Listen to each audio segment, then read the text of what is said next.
We're going to see a lot of these going for the backlines, though, in particular, right? Going for that Oracle, trying to find it. And Gambit overall, they should have the better ways to always get into the back and just see that information of the fight because they have Beastmaster in general. And Monkey King, too, for scouting. Do have a lot of vision. We did see Mira play a very nice Mirana the other day, though, so perhaps that will end in their favor. But they immediately spot out the ward, and they'll be able to dodge this as well, coming out from the side of Monaco Gambit. Now, walk me through this. You have your staff.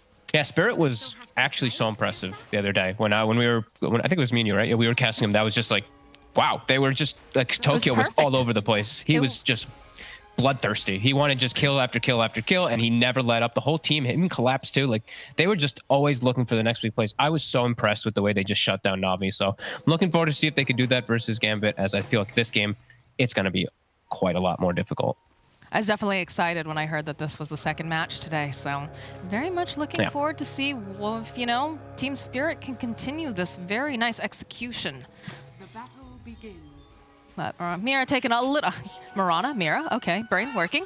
But Mira takes a couple hits here from the towers. Gets maybe just a little bit too close, but the runes are snapped up and it's an even split.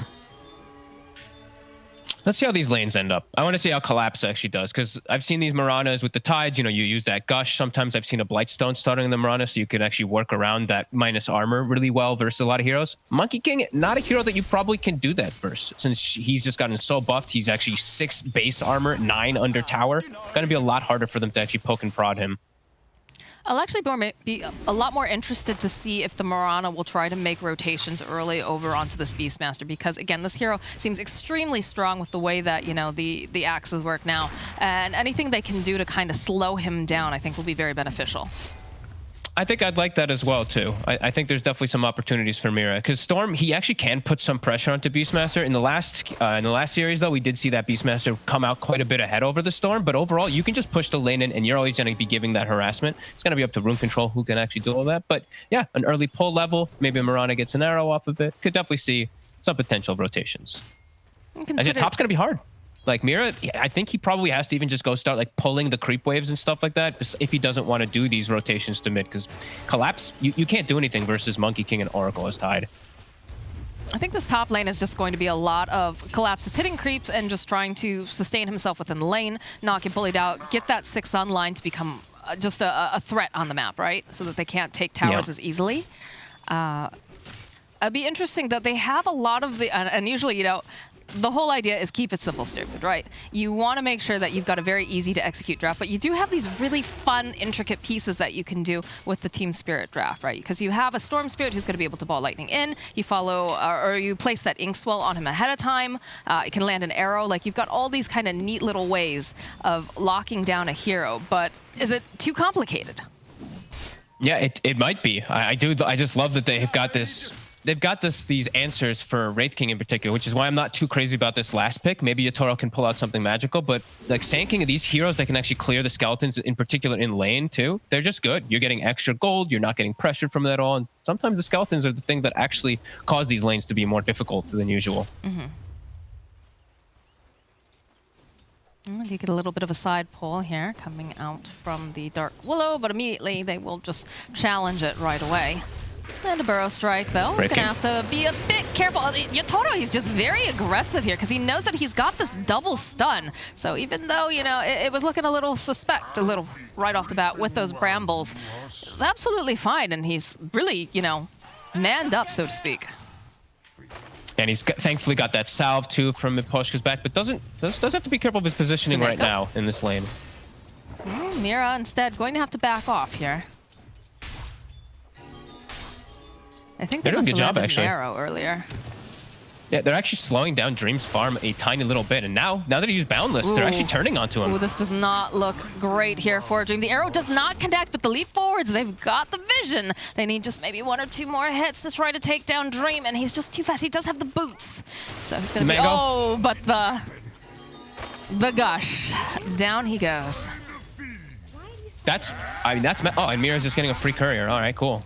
Did not look at that one, Seneko, but that's huge. Your Tidehunter Mirana lane have now killed the lane that they picked to counter that Tidehunter with this Monkey King Oracle. That's actually massive that they can start it off like that. All 3 leaps committed. Mira does have 1 more now that just refreshed. Gonna have to use it probably. No, he actually doesn't have to. No, he's feeling confident right now. He realizes that Snako doesn't have much mana left over here, and Dream probably just wants to hit creeps.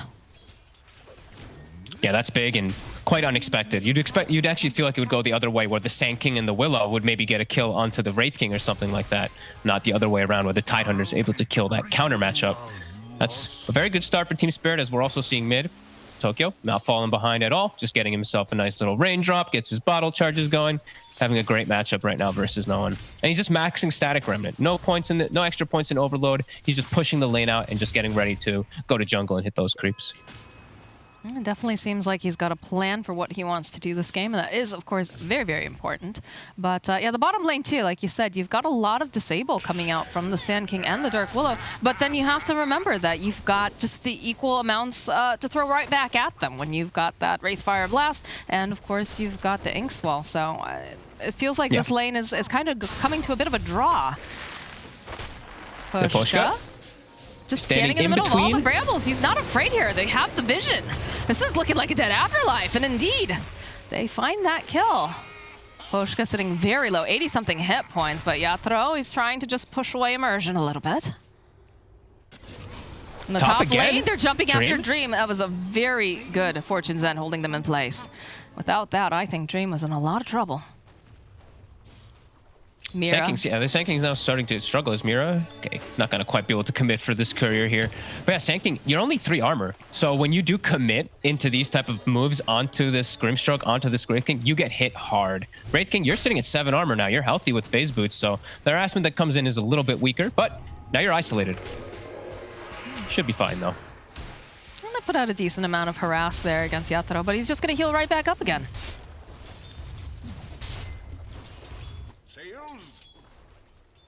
And here it is. Here's our first rotation. No one. The drag back directly into the arrow, and they knew this was coming. Oh, the leap forward from Mira. Maybe a bit of a mistake, but does have another leap charge. The roar turn back around, and the rest of the team, they're here. This is going to be a kill. Very nicely done coming out from the side of AS Monaco Gambit. And this time, yeah, they're just ready. They even have now the rune spawning right afterwards, so no one's able to fill up. And grid rotations, I'm glad that they bring the both, just in case. Just a little bit extra control for that Storm. Enabling Beastmaster, never what you want to see if you are a Team Spirit fan, because, you know, those axes, they're going to come online that much faster now. I think everyone is. Yeah, look at this. They anticipated. They saw that Toronto Tokyo had the 6, and they knew that he'd be trying to make a play as soon as the Murana went missing. Very good response. Man, I love that Dark Willow set. I have not been lucky enough to get that set. Not me either. I don't have any. Oh no. I like his courier too. His courier is so cool. I actually am so jealous. I have such bad cosmetics in couriers lately. I've been noticing everybody else's how dope they are. So sad. I'm sure like the ice frog from earlier, right? We had the little ice frog rocking around. It was so adorable. It is actually so adorable. Ooh, the arrow? Nope. Snako just walks away from it. Oh, I just like the willow hat because it's got a cat hat, to be real honest. Yeah. Adorable. That's really true.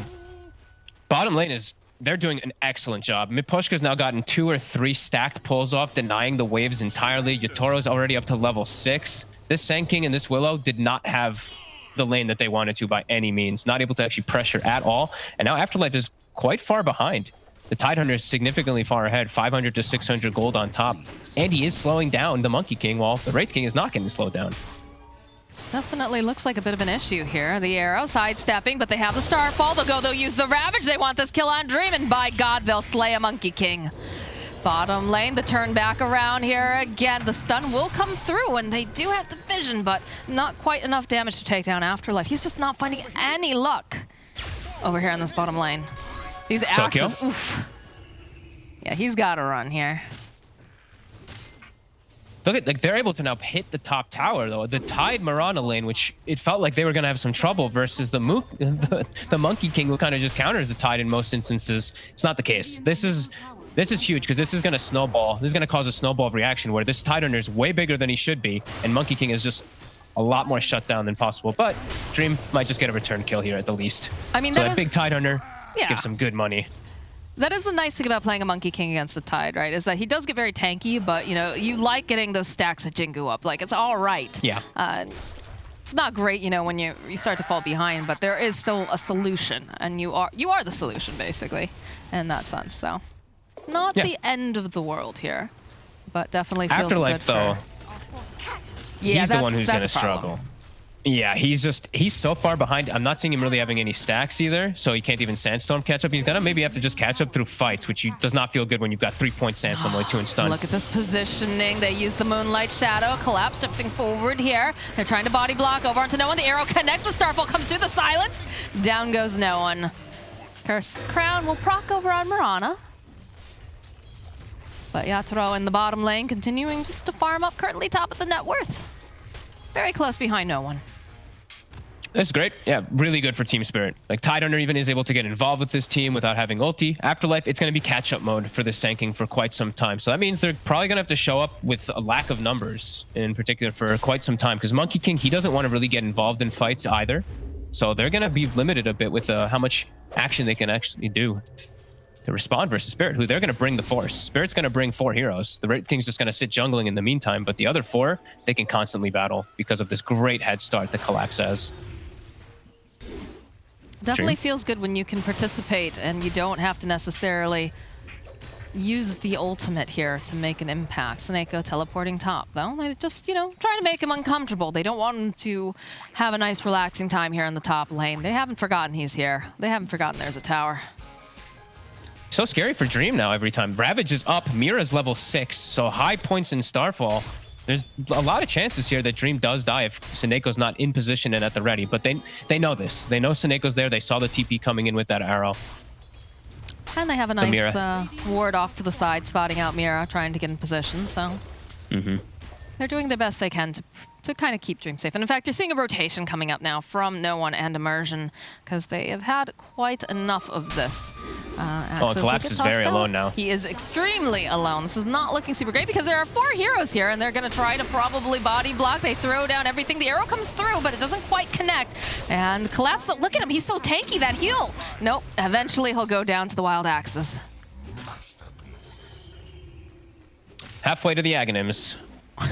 No one well and truly enabled. Yatoro, though, as we said, still having an excellent time. In Afterlife, he's still on catch-up mode. His blink is going to be very late on the Sanking. However, it will come eventually, which will always be there to catch the Storm Spirit, and then they'll have a lot of chain stun to follow up. So the game still for Toronto Tokyo will be difficult eventually once the blink inevitably comes out on Sanking, but a great start for Team Spirit still.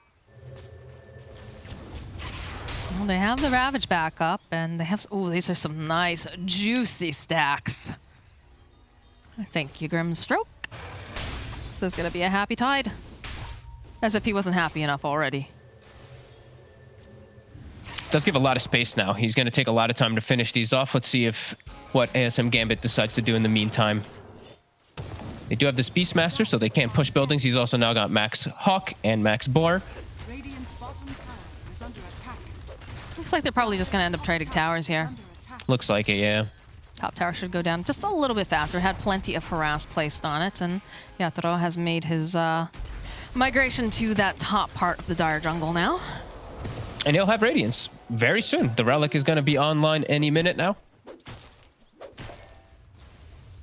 But how much is that going to impact? Because we do have to just remember, it's going to be a really weird game where he's not just going to be standing toe-to-toe fighting anybody a lot of the time. The Radiance burn, not going to be as effective as usual. Sure, decent versus Monkey King, but the way that the rest of the lineup is going to be playing, it's from distance. Your Oracle, your Willow, the way that Beastmasters, of course, played with the axes, he's just going to be poking him from a distance. So it's going to be tough for Yatoro to actually get into the fights. But Tokyo, he's got a nice timing on his Orchid. 12 minutes.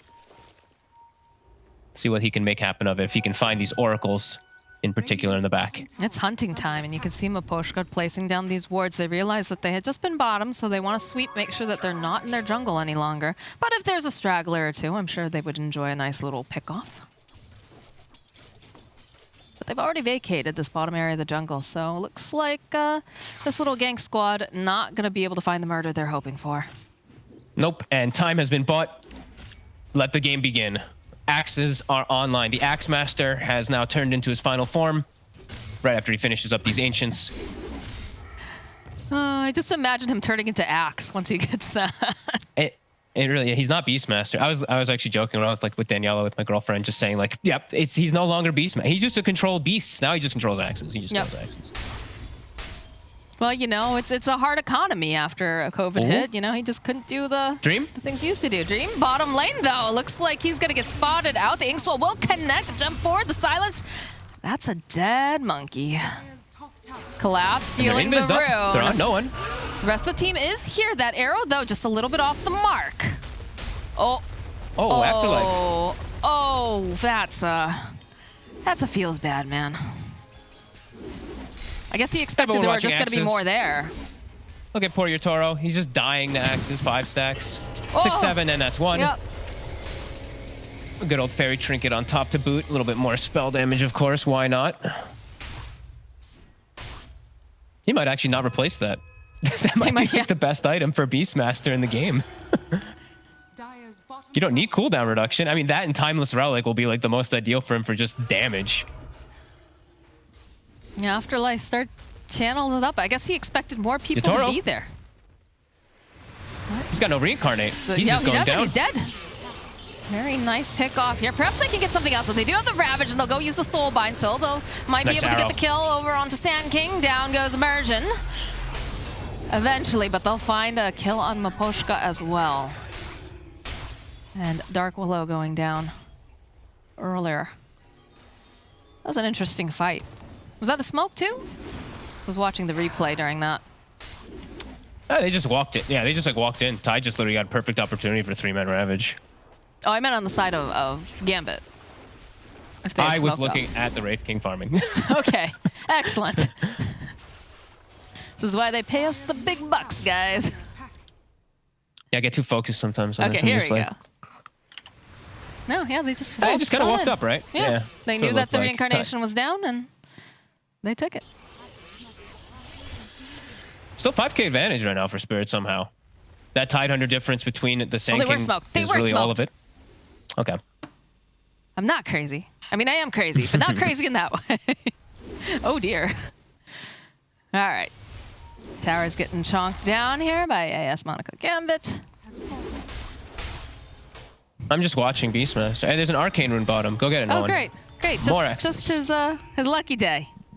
Less mana they cost in particular. The jump. Burrow Strike going Tokyo. in. Nice arrow coming out as well. Be able to hold the storm in place. And there it is. There's a big hit as Immersion takes down Toronto Tokyo. Collapse is running for his life now. They'll use the Moonlight Shadow. They do have the dust. Just be careful. They drop a sentry down to boot. The rest of the side of Team Spirit backing off. And it's not easy for Tokyo. Afterlife. Afterlife, he's going back in. He wants this kill, and he'll get the kill on Mira. Tokyo actually went for Boots of Travel now this game too. That's a really greedy pickup this game. Yeah. I mean, he can go for these pickups around the map, which I think is what he's thinking about, because they caught Dream bottom earlier because of him doing the split push.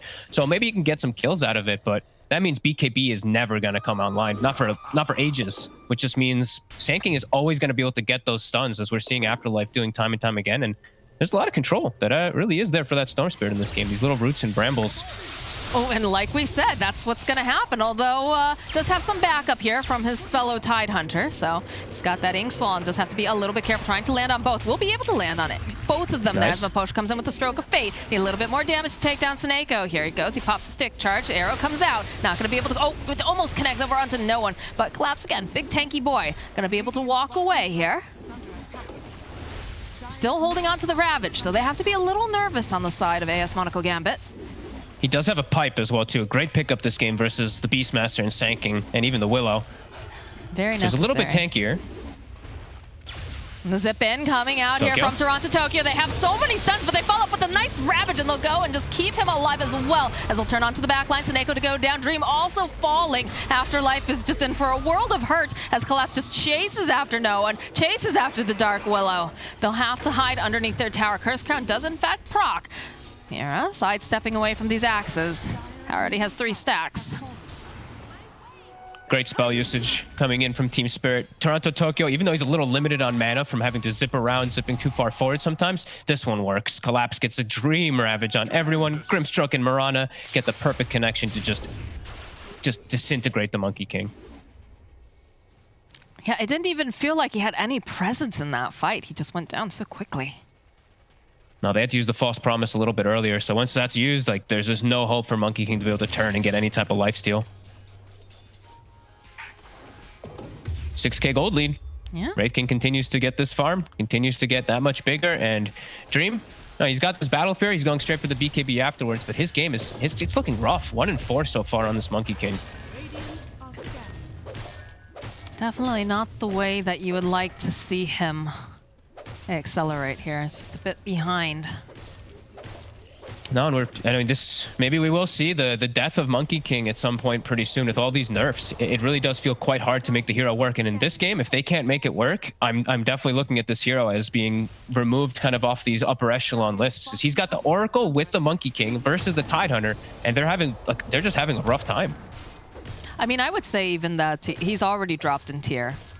Like, he's an A tier currently, but definitely no longer that S tier hero where you definitely, you know, fit him into so many drafts. Very specific, Yeah. and if, you know, you don't want to be on the B list. Come on now.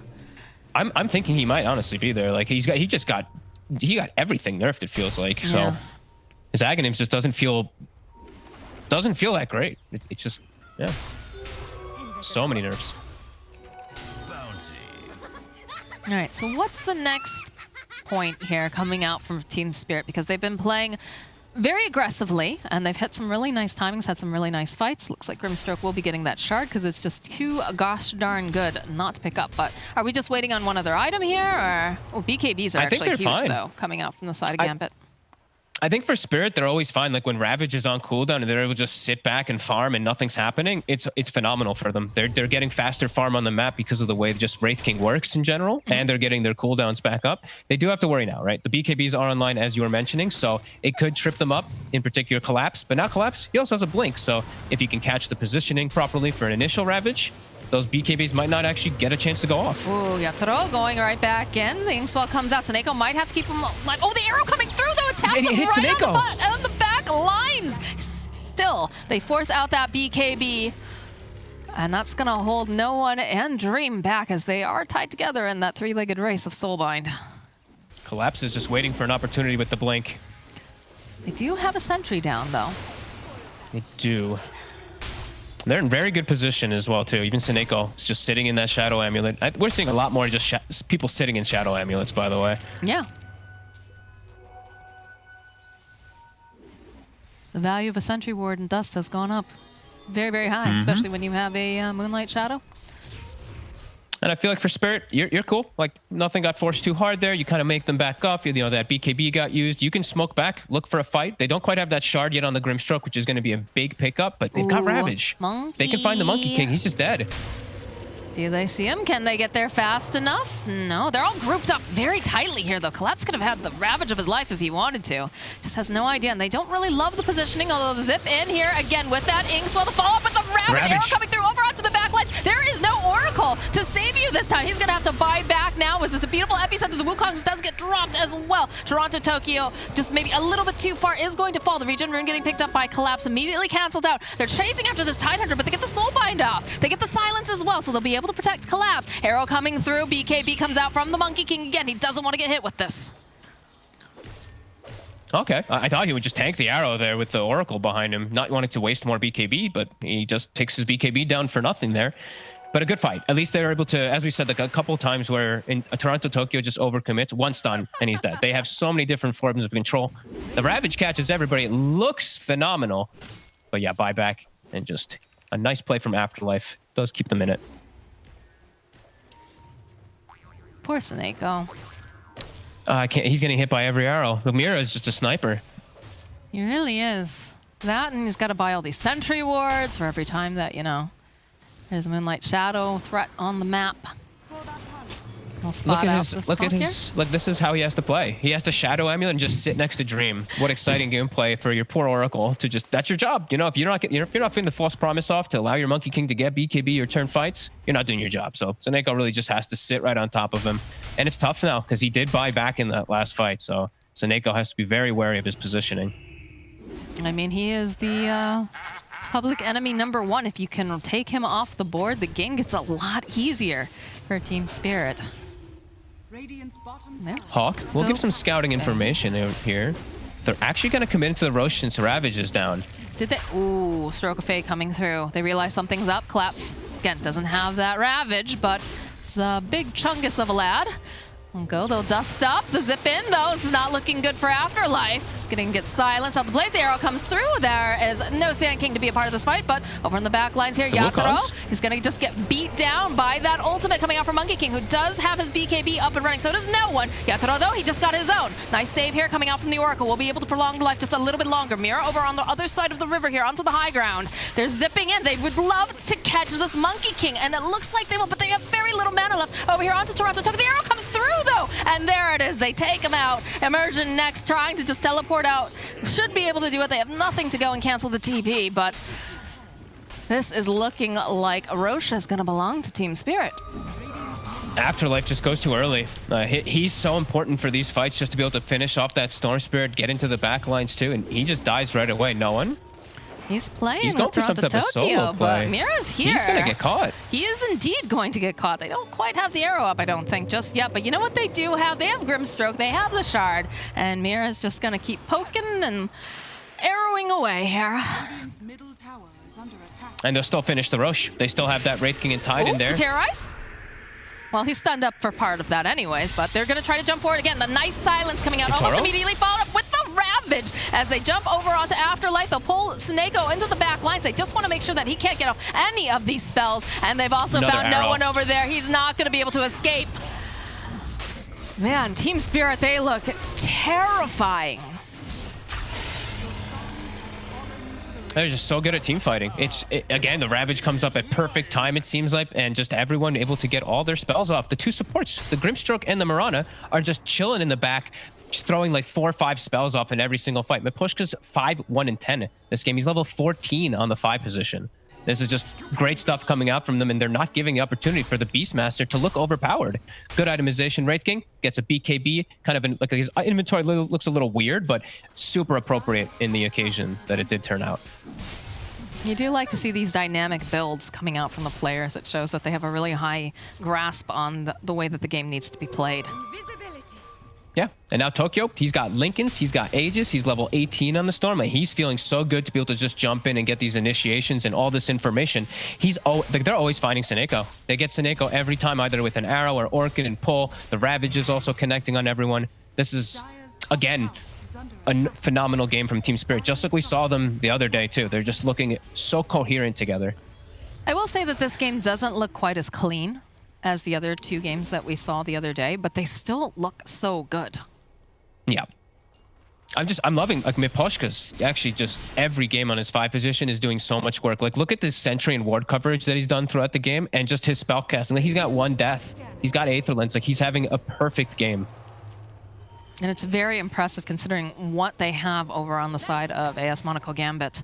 To have is just very low. Okay, the jump in coming out from Toronto, Tokyo, the silence as well. So maybe just a little bit too far over. It's going to be the BKB, but they had that Lincoln's over on the side, so it just blocks it out as Afterlife gets immediately murdered. No one, he can't escape. Or can he? Just barely at the buzzer, teleporting out. Dream. Mira sitting in the middle of all this gets a nice arrow off again over onto the Oracle. Curse Crown will, of course, proc, but she's over the high ground. She's got Mipushka to keep her alive. And just like that, the engagement, it's over. Collapse is back top. Yep. Objective base gaming. And they're, these last few fights, these last few little occasions that have been happening, they get these kills on Afterlife. It's without Ravage. Ravage is back up. And as we've seen, there's no way that Gambit can fight into this Ravage. Their offlaner just nowhere near the same levels. Afterlife, this game, really struggling. 1, 6, and 3. He's just, every time he's literally just, he's getting the Storm in a lot of occasions, but he's just a walking blink stun. And versus Lincoln's, it's become infinitely more difficult.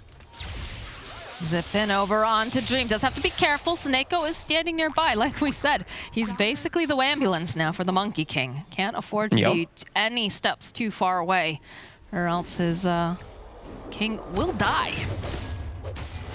Now they're really crumbling. We're seeing the axes actually not really working that much this time around. Spirit's playing really nicely around it, not allowing no one to get that consecutive chain of axes off. As they're ready for the fight. Yeah, they're ready to go. Jump forward immediately over onto Dream, followed up with that Inkswell. The BKB comes out and they jump immediately over onto the Oracle. They want to make sure that he cannot survive here, but they're not going to be able to quite find the lesson. No, they do. All right, Toronto Tokyo takes down Monaco. And they even throw out the tip.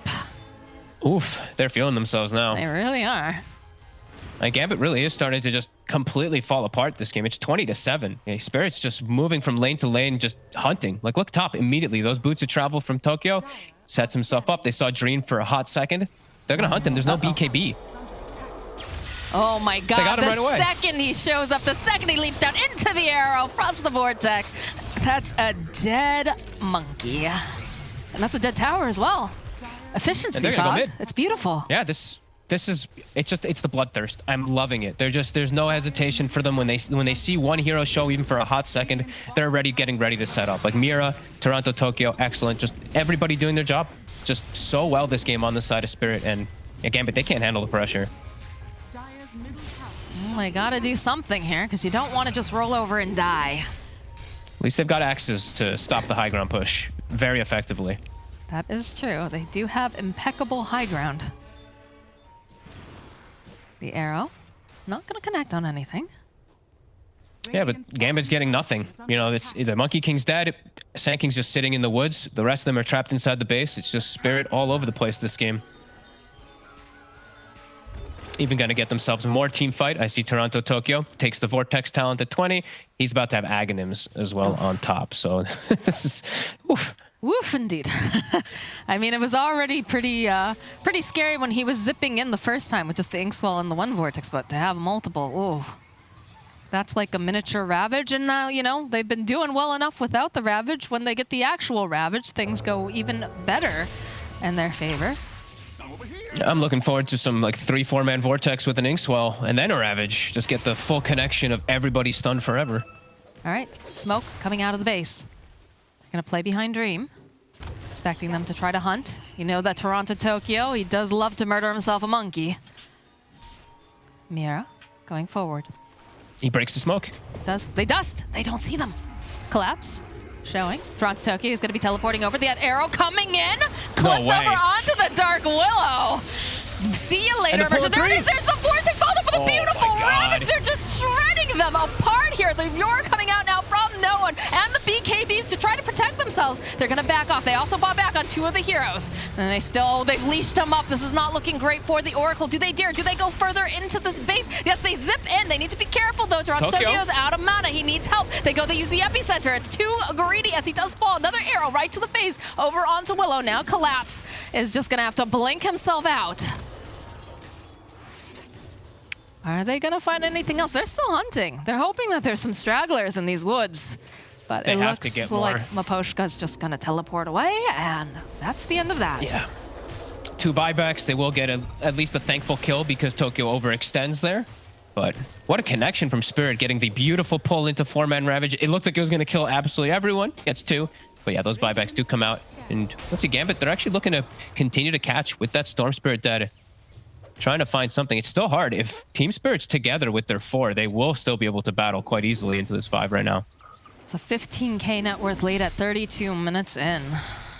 Jotoro's just huge. Like AC, BKB, Halp. Sage almost got the SNY too. And now they have a Lotus to protect him, which will help a lot versus that annoying Willow. Monkey sitting up over on the high ground with the rest of the team. Looks like they're going to back off, perhaps go after that tier 1 in the top lane, as there's just arrows being chucked out relentlessly.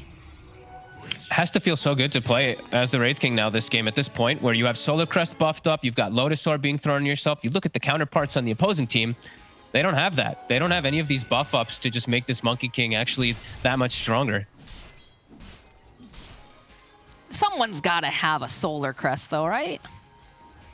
They don't have gold. Immersion is really struggling in this game. It's a tough pickup on a Willow. It's not really that natural. Seneco's, as we said, he just needs positioning. The arrow. And Afterlife. He's probably the one that has to have that solar, but he's having the roughest game out of anybody in this one. He's just constantly hunted. And he's always the one who has to start the charge, like blinking, stunning into 4 heroes and then just dies. So it's tough. It really is tough for Gambit to get this type of itemization to enable Dream more. Tidehunter almost has himself an Agnum Scepter too, I would like to point out. Radiant's bottom tower is And he took the Gush talent, so we've got that insane AoE minus armor, 11, to just make that Wraith King just kill everybody even faster. That's going to be nice. And he has Quickening Charm. Gush is aplenty. I like how he's just playing with this food over here. It's just hits the boar, swims around a little bit, wants to make sure that he's watching as he murders Beastmaster's family. True killer right there. Must feel good killing Beastmaster's family after just seeing Beastmaster dominate so many games, honestly. I don't think anyone can blame him for that. All right, we've got the Scotty, we've got the Ags. 6-second BKB on Mr. Monkey. But it definitely, I don't know. I think we are seeing the slow and eventual decline of the Monkey King here. Yep. Not They looking still good. have, I mean, they still can get some solid team fight if they can get some decent initiations, but it's always been Spirit charging at them, getting these great clean starts. Like Tokyo, he actually can still die. If they have a way to break that Linken's and just get any form of disable, he's still very squishy on the Storm. He'll die very quick. But they're just not giving that chance. Spirit's just, Collapse has been this brick wall that's prevented pretty much anything. Him and Mira, honestly, just such good job from these two to always give the information. All right, well, yes. Okay. Whoop. Courier gets taken down. They know exactly where they are now, as they were smoked up themselves. The question is, do they make something happen as they throw the illusion over here of the Wraith King? The line is drawn. Team Spirit, they're smoked up again. They want this battle. Seneko, he has a Blink Dagger, so a little bit better, a little bit easier for him to get that positioning. Afterlife is still just a glorified support, though. Oh, Yatoro smoke breaking. They drop one of the monkeys. Arrow gets tossed out for some vision. They know exactly where they are. They want this Roche. Another smoke. Can they get anything done here? They know it's coming. But the monkey Dream jumps in immediately, just gets snapped up. Arrow, everything CC, but it's a good save though coming out from the Oracle. We'll buy him a little bit more time. The BKB has already been popped from Yatoro. The Gush thrown out, Seneko onto the backlines immediately. Do they have any sort of detection here to take him out, though, is the real question. They don't even need it. Sorry. See you later, Oracle.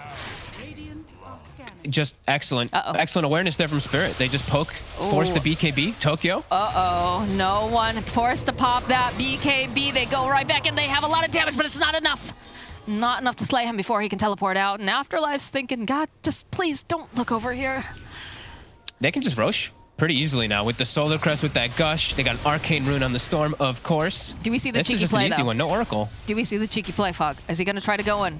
Is he going to try to I get think this? Afterlife has to. He channeling. absolutely has to in this game. He's stopping, thinking about it, channeling, stop, thinking about it. Paw coming through, knows that they're not in the pit. He's got to time this just right. A lot of pressure on a little Sand King. Getting closer. Another couple seconds. He's starting to channel it up a little bit more. Needs to let it go now if he wants to go in there. Not going to be able to do it. Oh, he used the... He's having a rough one. It is. It is rough, especially when you have someone looming over your shoulder watching your mistakes. Oh, dear.